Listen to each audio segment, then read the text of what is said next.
Okay, so I want to welcome everyone to today's webinar. We'll be talking about Project 2013 Desktop, what's new and changed. And again, my name is Terry Kneeburg, and I'm a Principal Consultant with Sensei Project Solutions. And actually, Terry, I forgot to mention, we will take questions at the chat box below on the lower left at the end of the webinar, but feel free to submit them as we go. Thank you. Great. Thanks, Jennifer. Okay, so what are we going to talk about today? I'd like to cover just a little bit of the big picture of project so you can see how it fits in not only with the desktop but also can integrate with SharePoint and with Project Server. And we're also going to cover some of the new and exciting features that are available in Project 2013, such as the reports and apps and some task paths and other features like that. We're also going to talk about the differences between the standard and professional versions of Microsoft Project. And as Jennifer mentioned, if you do have any questions, we'll save those for the end. Just go ahead and type them into the chat window as we go, and then we will address those at the end of the session. What are our objectives today? At the end of the session, you should be able to understand what is new and changed in Project 2013. You should also be able to understand the differences between Project Standard and Project Professional 2013. Also, I will show you how you can create your own reports in Project 2013, and also how you can add and utilize an app in Project 2013. Okay, here's a little bit about me. Again, I'm a Principal Consultant at Sensei Project Solutions. In my background, I spent a fair number of years in high-tech product development, managing complex projects involving both hardware and software. I also worked in some PMO roles, and I got into the IT field in the latter part of my career. Not only am I certified in Microsoft Project and SharePoint, but I'm also a certified project manager, PMP. At Sensei, I focus primarily on business process consulting around PPM, and I'm involved in all phases of PPM deployments, from analysis, design, installation, configuration, and training. Here's a little bit about Sensei Project Solutions. Our team has many years of experience deploying the Microsoft Project and Portfolio Management solution. We do this in the context of sound project management, industry standards, and best practices. We've done, as a team, hundreds of deployments and trained thousands of Microsoft Project users. And I think it's important to note, in our company, not only are we certified in the PPM and SharePoint technologies of Microsoft, but we're also certified in project management. So how do we help our clients? We help clients primarily in 4 areas. We have the traditional deployment services. We also offer training that's very role-based and process-focused. In fact, we just recently announced some training that you can sign up for. And we also offer solutions like our Jumpstart solutions, which is basically a pre-configured project server environment. And in our experience, it meets about 70 to 90% of most clients' needs, so it can really get you off and running pretty quickly with Project Server. And we also offer apps. This is something that's new for 2013. We have apps for both Project and for SharePoint. And this one example is our Sensei Task Analyzer. And I'm going to be showing you a little bit about that later in the session. Okay, so you want to hear about Microsoft Project, so let's talk about that. Project is really designed to allow you to get started very easily, and then as your needs become more complicated or complex, the tool can grow and adapt to meet the needs that you might have. So for example, if you're just managing kind of one-off isolated projects, you can work very well with the Project Standard Edition, just having it on the desktop.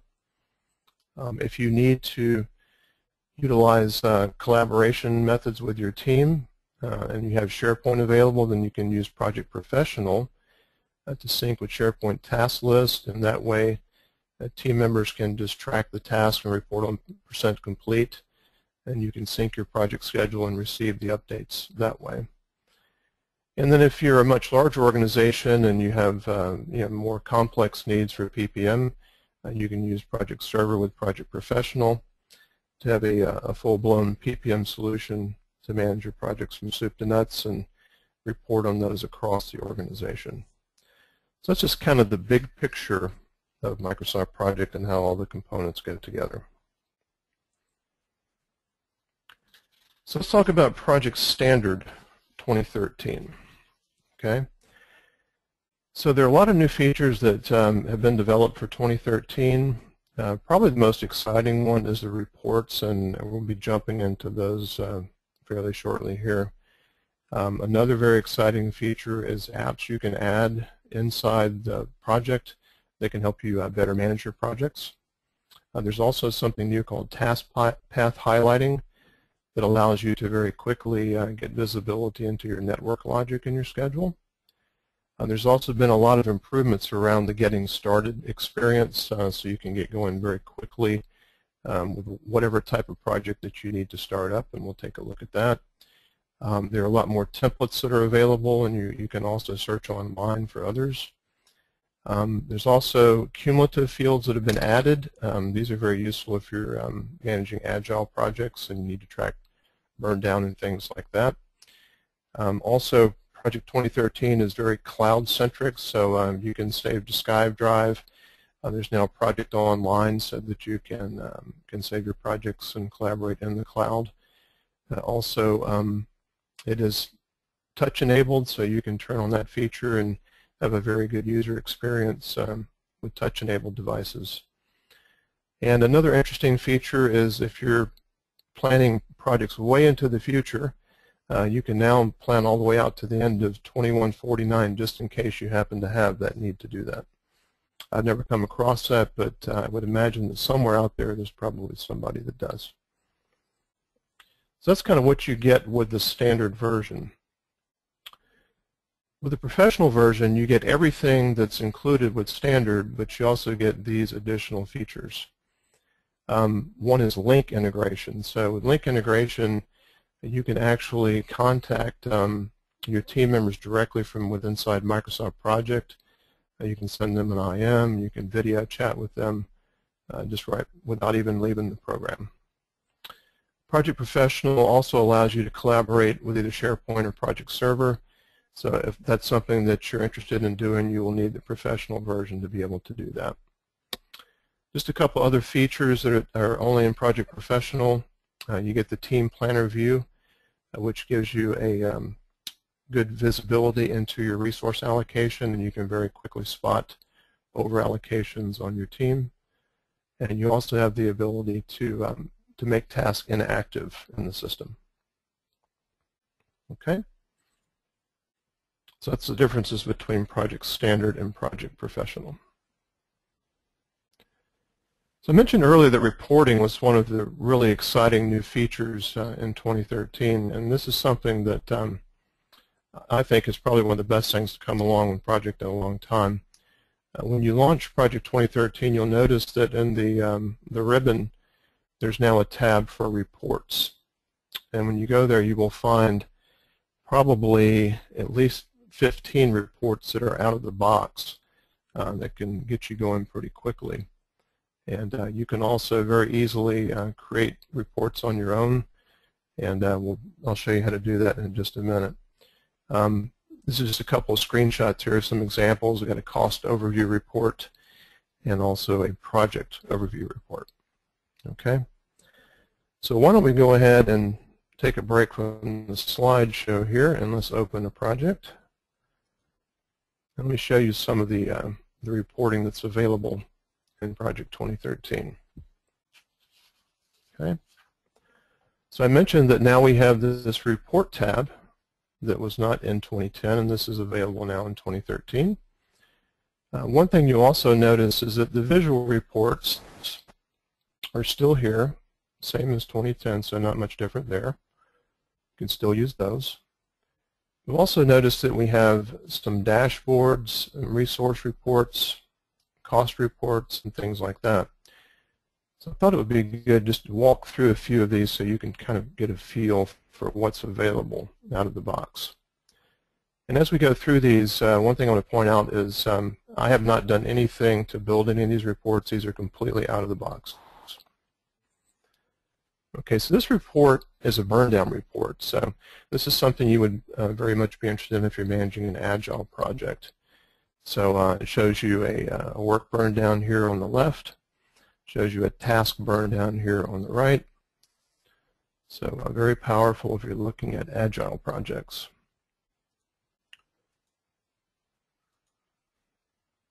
Yeah, I showed a screenshot of this before. This is the cost overview report. So it gives you the total cost for your project, what's the remaining cost and percent complete. We show kind of a progress level versus cost. We even have cost here captured for our top level task in the project, and then cost for each of that shown in graphical format here compared to the baseline. So very quickly I can get a picture of what's going on with the cost in my project. Also, project overview. It shows me the overall percent complete. I've got a list of milestones here that are coming soon. I can see that. I also get kind of a visual of the top level task, how I'm progressing of each of those phases of the project. And this is a very nice list here. This is a list of tasks that are late. So I can very quickly see, hey, where do I need to follow up? Who's working on these tasks and find out what the story might be. So that's a project overview. Okay, let me show you the work overview. This gives me a picture into my work, so I can see that I've completed 31% of the work, but I've still got about 2,700 hours remaining. And it breaks that work down into the phases, and I can see actual versus remaining work for each of the phases. I've even got a picture of resources here and who's got the most remaining work left, remaining availability of my resources. And again, this is all out of the box. I haven't done anything to configure any of this. So that's just some of the dashboards. Let's look at some of the resources here. Okay. So this overallocated resources report shows me that, oh, I've got Molly Dempsey is overallocated. And you'll notice here that there's actually a link to the team planner view that I mentioned earlier that gives me a graphical indication of just that. Here's Molly, and I see that, oh, she's got 2 tasks running in parallel here. So I need to see about possibly rescheduling one of those tasks. That was the overallocated resources report.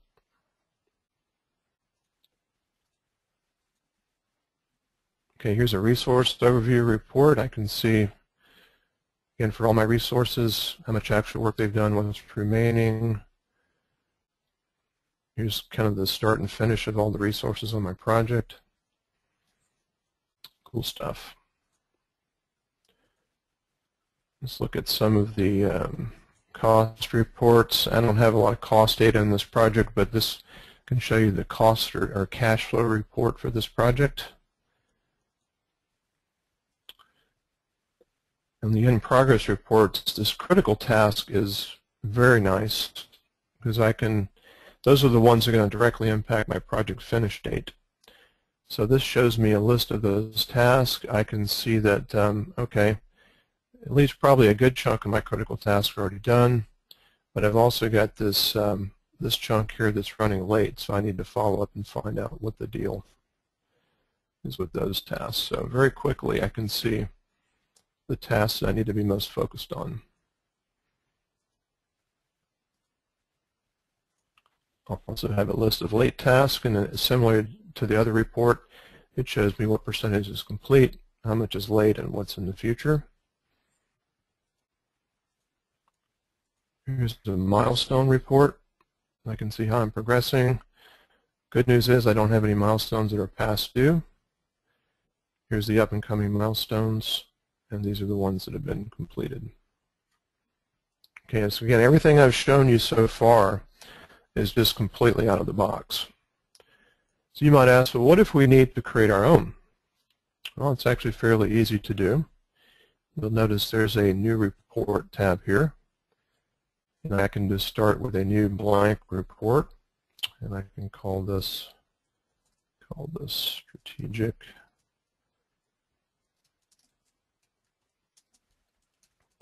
project status. Okay, and I've got kind of a clean sheet of paper to work with here. So first thing I can do if I want to format my title here, I can do that. Let's make the font a little bigger. Let's change the colors here. Let's make it red.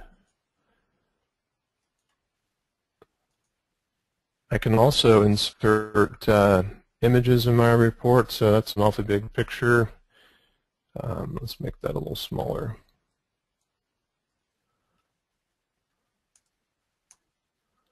Okay, that's a little better.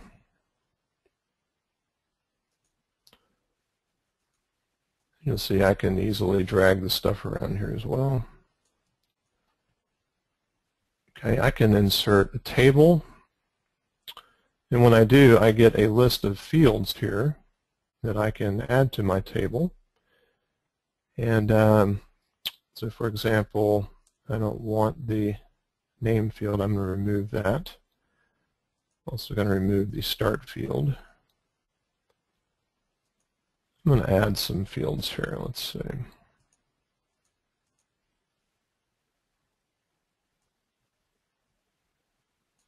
Add % work complete. If you don't like the order of these fields, it's very easy just to change that. You can drag them down lower.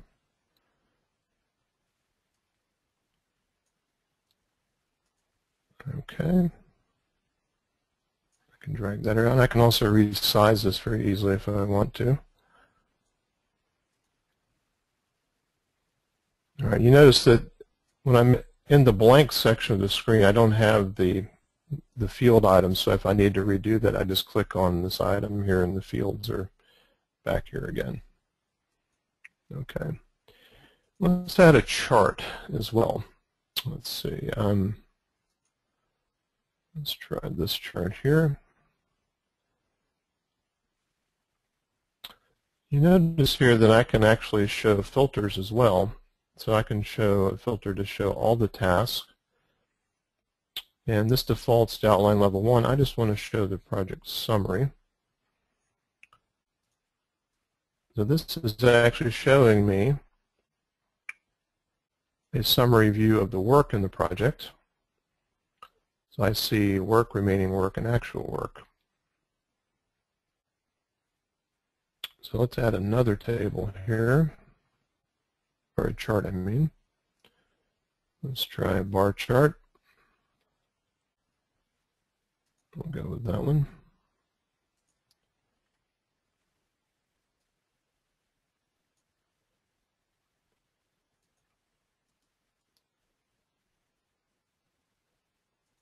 In this case, I actually want to do some resources. Okay, so this is actually showing me a resource, remaining work, and actual work. Okay, let's try to resize some of these here.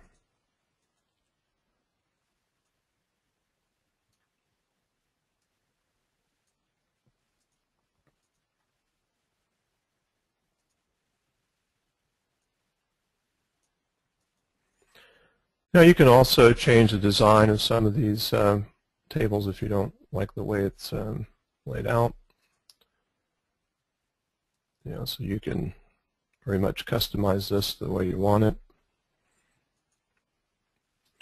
And so you can see, kind of the imagination's the limit. If there are project fields in the system, you can build either tables or charts that contain those fields, even custom fields or fields that are available in Project Server.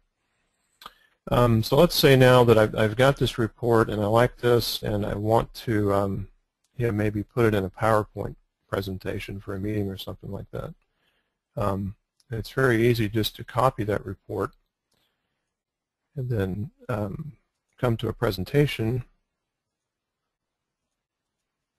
and actually paste that in the presentation.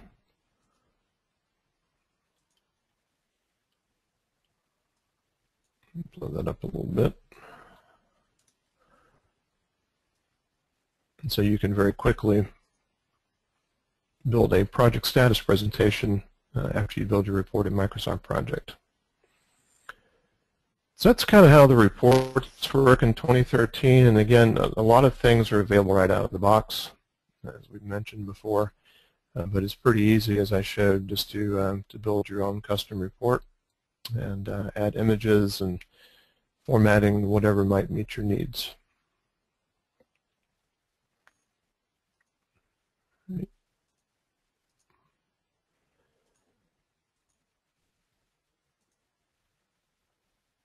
All right.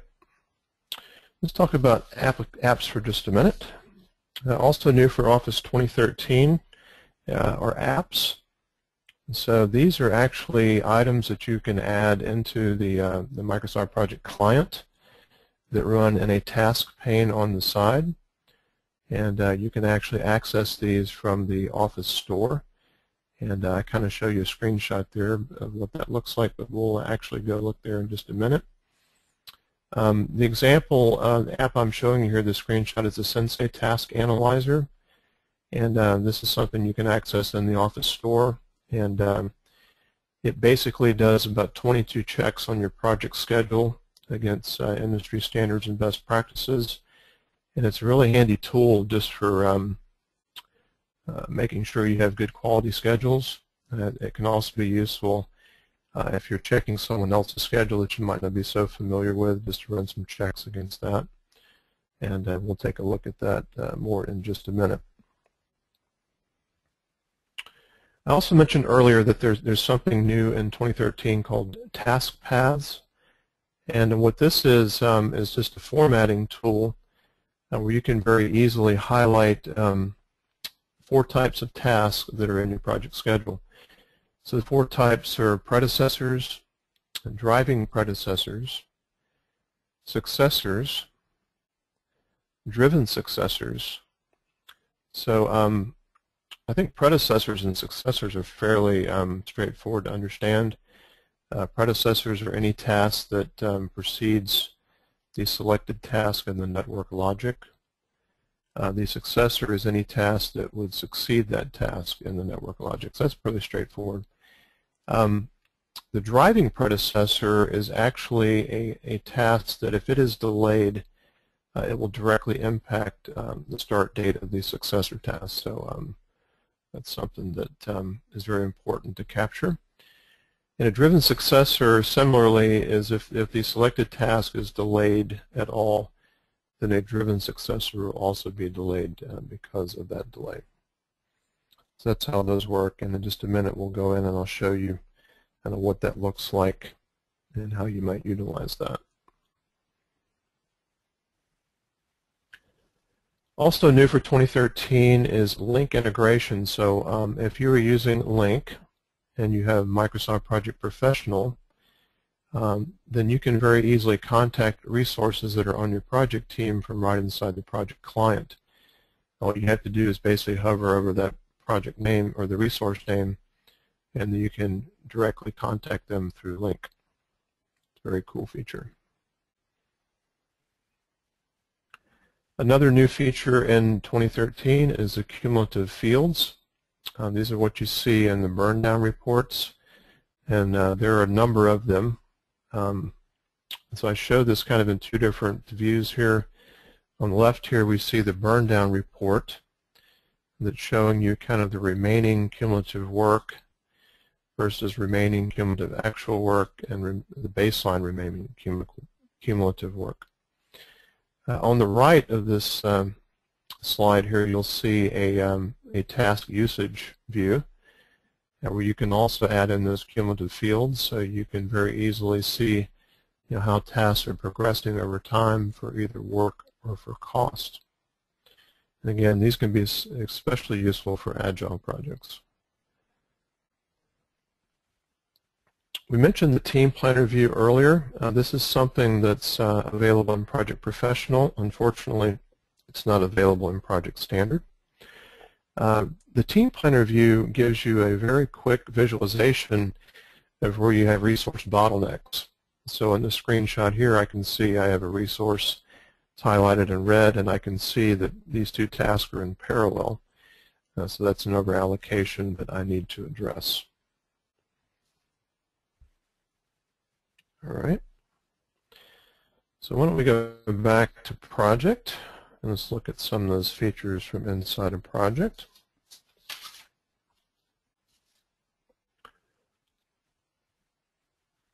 The first thing that I want to show you is the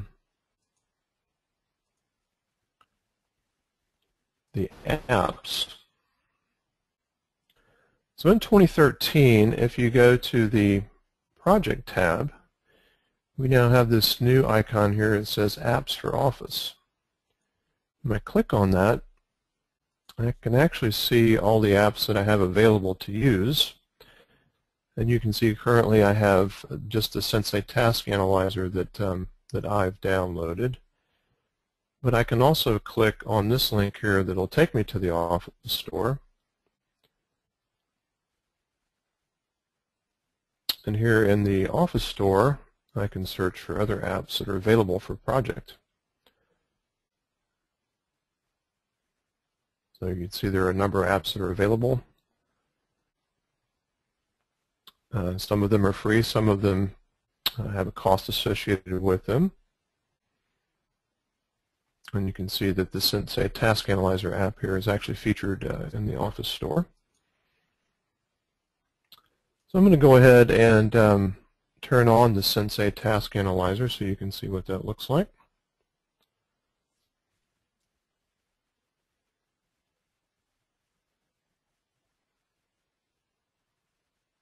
Okay.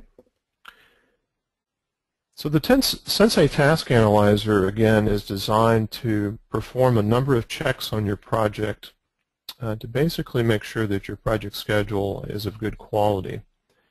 And the checks, again, are based on industry standards and best practices, including Sensei's proactive scheduling and the PMI practice standards for WBS and scheduling. Just so you can understand the checks that are actually performed, there's actually 22 checks, and they're broken down into 4 categories. There are several checks that are done on the WBS or work breakdown structure. You can see those here. We're making sure that outline level 1 contains only the phases and project level milestones. Outline level 2 should contain only deliverables and phase level milestones. Also, task names should be verb driven. It should be action oriented, specific and unique within the schedule. And also, we should not see any blank lines within the schedule. So those are the 4 checks that are done in the WBS category. Now you have the option here of using this app of deciding what level of indicator you get when the checker finds an issue. So you can choose to just ignore it, or you can set it to flag it as an issue.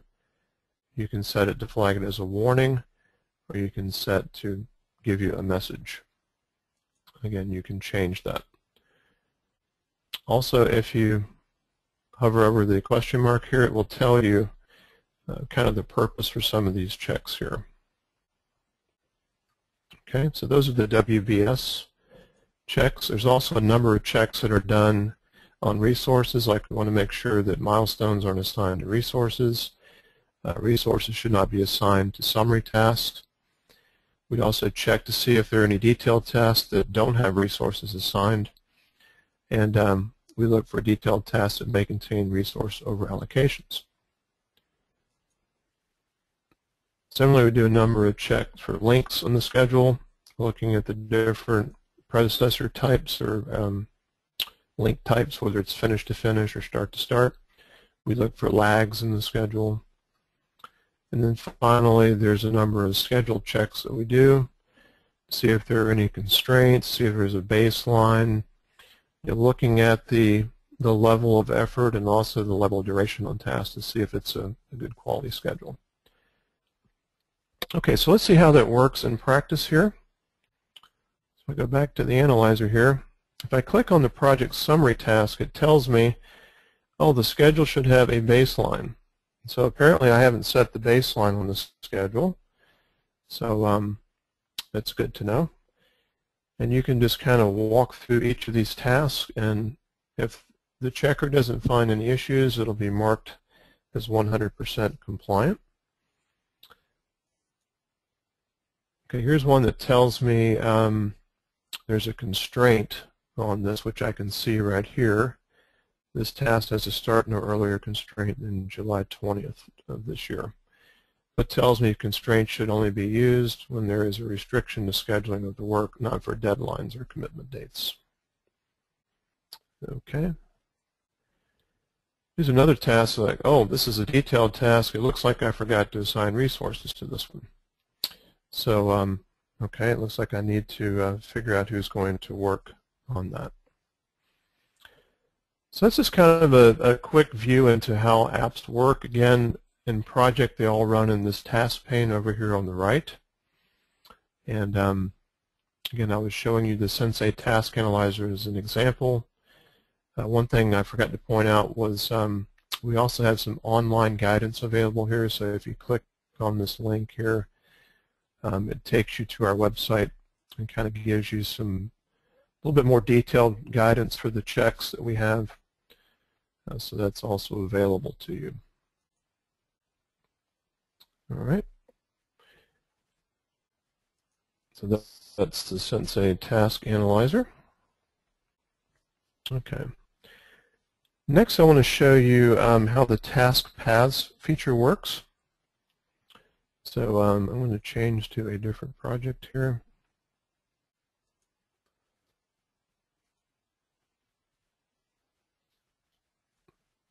Okay, the task path feature is basically a formatting tool that you can use to kind of get a quick visualization into your network logic. Let's see here. Let's go to okay. So from the Format tab, I can select the task path, and you can see that I can highlight these four types of relationships. So if I highlight predecessors, what I'll see here is that all these tasks that are highlighted here in this light orange here are predecessors of the selected task. So these all precede this task in the network logic. I can also choose to highlight the successors. As I can see down below here, everything, I selected task 63, everything in the light violet here is a successor task to the selected task.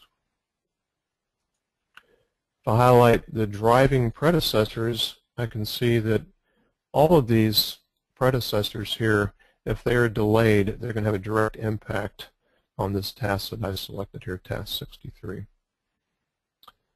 Similarly, driven successors, I see that I've got a few tasks here that are directly impacted by this task. So if this task is delayed, these tasks will also be delayed immediately.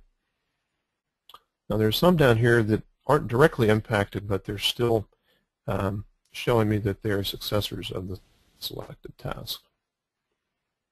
So again, that feature can just give you a kind of a quick visualization into the network logic in your schedule. And if you want to clear the highlighting, you can just come back here and remove all of the highlighting to go back to the normal Gantt view. Okay, so that is the task paths. Next, I want to show you what some of the cumulative fields look like. So if I go to a resource usage view, you can see here that I can add those to the view here using the detailed styles. I've just selected a couple here: cumulative actual work, cumulative costs. But you can see that there are a number down here, including baseline. Here's baseline cumulative work.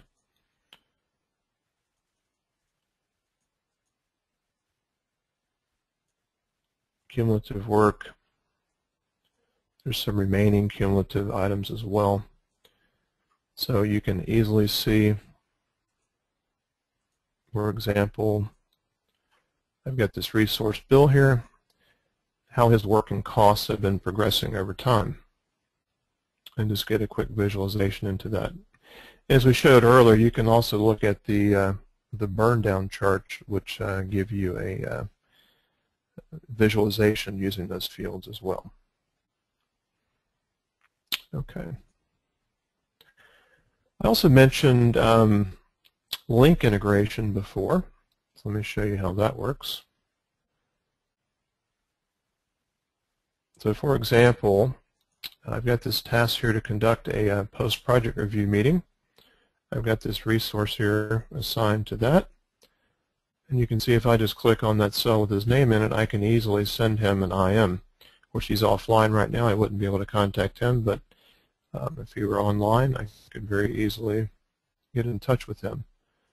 Similarly, here's Chad. I can send him an IM and say, you know, how's it going with this task? So a very powerful way to communicate with your team without even leaving the project schedule. Okay, so that's the Lync integration. Okay, so pretty cool features. Let's talk about some other things that are available in 2013. I mentioned earlier that the getting started experience has significantly changed in 2013, and when you use the file new command, you'll find a lot of options available that you can get started from very quickly. As you can see here, we can get started with a blank project. We can choose existing project, Excel workbook. I can create a project from a SharePoint task list. I can even use a number of templates that are built in here. Or I have an option to search for online templates. Or I even have a Get Started wizard that can walk me through the process. Okay, if I click on that Get Started wizard, it basically walks you through a 4-step process to very quickly get going with your project. Schedule the work, create a timeline, and then begin reporting on the project. Okay. We also mentioned that Project 2013 is very much cloud-centric, so a lot of options for putting your projects in the cloud. You can save them to SkyDrive. You can save them to SharePoint and sync with task lists there. You can also obviously connect to Project Server if you have Project Professional. It's also touch-enabled, so there's an option that you can add that to your quick access toolbar. You can very quickly toggle back and forth between the touch mode and to the normal mouse mode. Okay, I mentioned earlier that you can sync your projects with SharePoint. If you have SharePoint and you have the professional version, you can create the project directly inside a project and then create a new project or create a new SharePoint site with the new task list directly from project.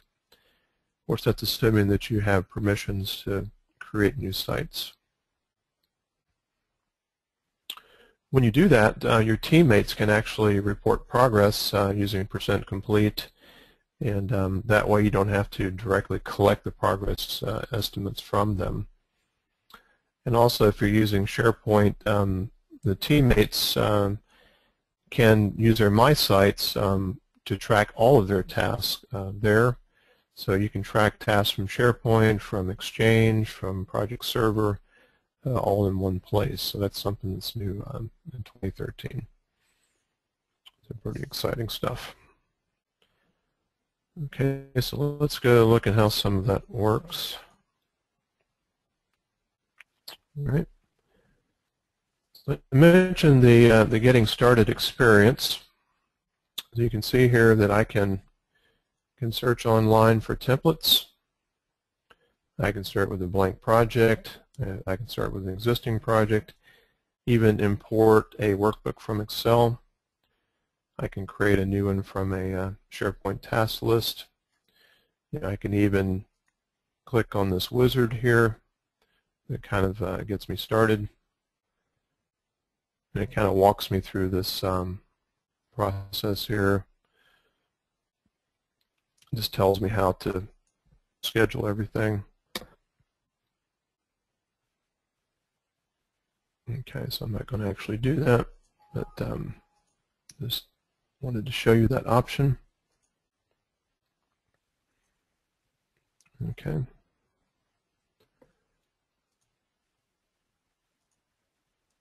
We can also choose from a template here, so if you're maybe doing a new software development plan, you can select that template and create a project using that. Or you can search online for templates, say if you're looking for something like product development.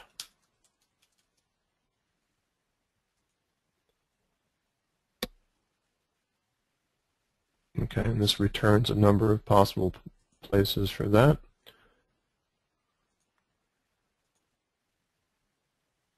But maybe we just want to create a blank project. And what I want to show you next is how you can actually create a project and sync that to a SharePoint task list so that you can report on that. So I'm going to create a project here and give myself some tasks to work on. So I'm going to call this test task 1 and test task 2.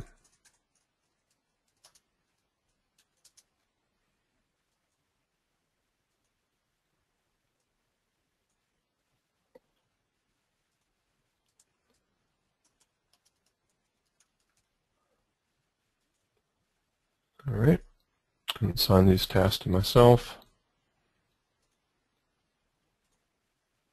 And then what I do is save as. I can actually sync this with SharePoint.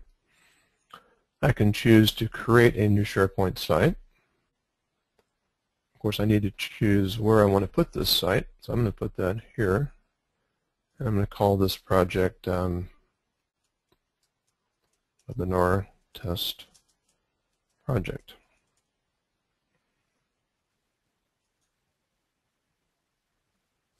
Okay, so it's creating a new site for me.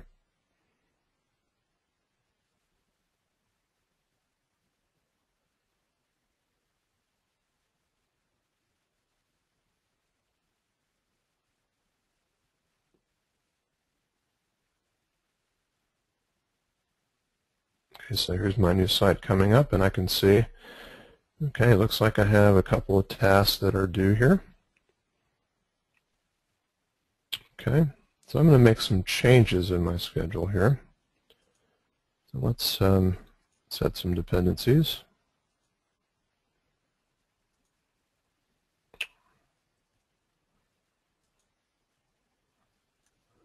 Change some durations here.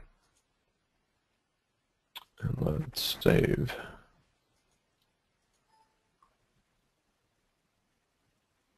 Okay, so it's actually syncing with the SharePoint task list, changes that I just made.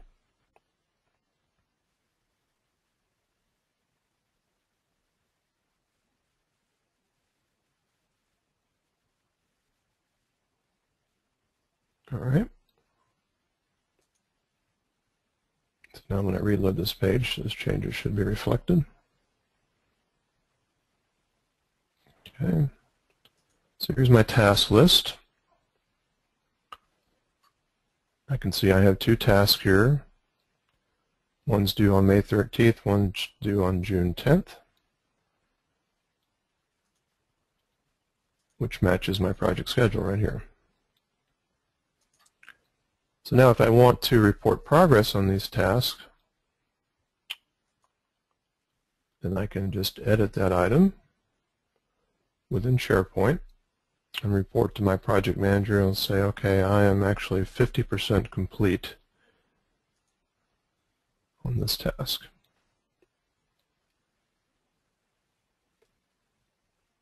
Now, as a project manager, I can come back here and sync my task list. Okay, it's going to update progress here. You can already see the progress bar here in the Gantt chart.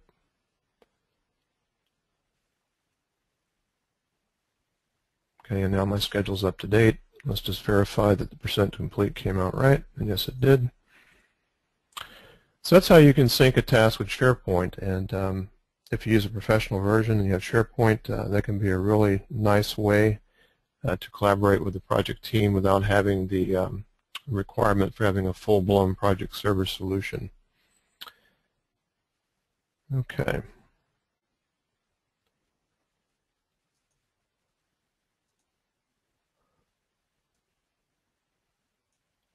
So that's kind of the end of the demo and the presentation today. I did want to let you know that I've included a number of resources here. These are useful links that you can find out some more information about Project and Project 2013, also Project Server and Project Online. So I hope those will be helpful to you as well. So with that, if you want to contact Sensei, we would love to hear from you. There's the URL for our website there. You can also send us an email at info@senseiprojectsolutions.com. We also encourage you to follow us on social media and take a look at some of the videos that we have available on our YouTube channel. And at this time, I guess we will stop and see if we have any questions that we can answer. Hey, Terry, it's Jennifer. As of right now, I do not see any questions in the IM box, so let's give everyone a minute that in case there is anything we can answer, we'll stay on for a couple more minutes. And just wanted to thank you all for taking the time to meet with us today. Hope you got some value. And just to mention, we have another webinar coming up next week on Tuesday with a focus on Project Server 2013 and Project Online. Thanks again. Okay, so we'll just wait a couple minutes and see if any questions come in.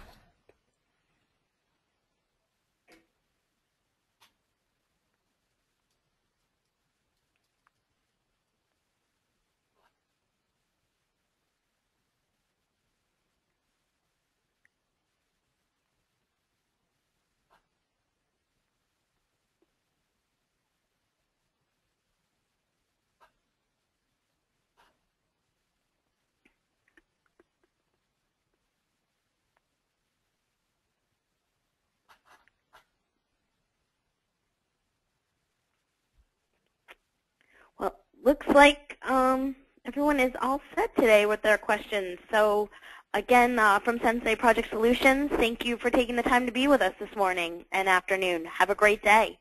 Thanks, Terry. Yeah, thanks everyone. Have a good day.